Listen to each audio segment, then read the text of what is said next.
ভাঙন রোধে তারা দেখেন তলাভর্তি করে বালি নিয়ে আসতেছে, সেগুলো তারা প্যাকেটিং এর কাজ করতেছে।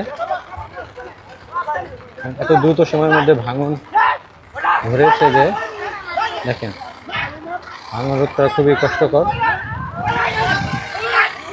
এই যে এই পাশটা গেছেন, বিল্ডিংটা একদম অর্ধেক ভেঙে রয়েছে, বাকি অংশ ঝুলে আছে আর কি।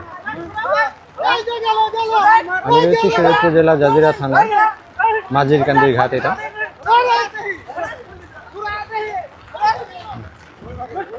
খুবই শোচনীয় অবস্থা ঘাটটির। এই ঘাটটি একসময় নামকরা একটি ঘাট ছিল। এই ঘাটে আমাদের লঞ্চ ফেরি ফিরত। এইখান থেকে আমরা মাওয়া ঘাটে যেতাম আর কি। দেখেন খুবই খারাপ অবস্থা আর কি। বিল্ডিংটা অবশ্য ঝুলে আছে একটুখানি।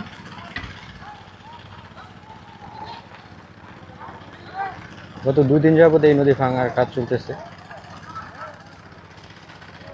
এই নদী থেকে এখানকার স্থানীয় মানুষরা যেমন জীবিকা নির্বাহ করে, আবার যখন নদী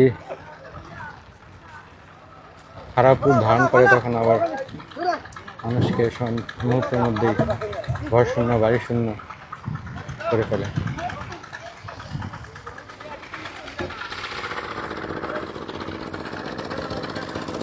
ওই পাশটাতে হচ্ছে পদ্মা নদী, সরি পদ্মা ব্রিজ আর কি, ওই পাশটাতে।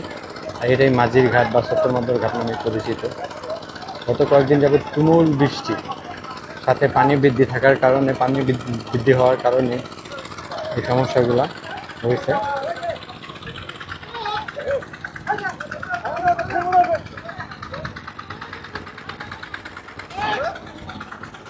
প্যাকেটগুলো ভরা শেষ হলে তারা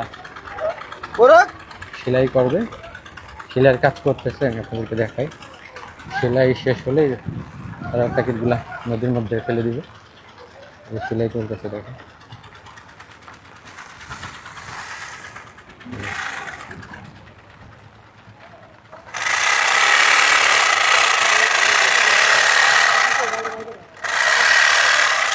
প্রচুর বৃষ্টি, বৃষ্টির মধ্যে ভাইরা অনেক কষ্ট করে কাজ করতেছে, কিছু করার নেই। এই যে দেখেন অবস্থা। বিল্ডিংটা কিছুক্ষণ আগে, আমি আসার কিছুক্ষণ আগেই ধসে পড়েছে আর কি। অর্ধেক ঝুলে আছে আর অর্ধেক পানির নিচে অলরেডি চলে গেছে। দেখেন এখানে হাজারো এলাকার মানুষ এসে ভাঙন দেখতে এসছে। পাশাপাশি এখানকার স্থানীয় লোকজন যারা আছে ঘর বাড়ি ভেঙে দ্রুত সময়ের মধ্যে স্থান ত্যাগ করতেছে। এই দেখেন ভিটা আছে কিন্তু ঘর বাড়ি কিছুই নাই, খুবই দুঃখজনক।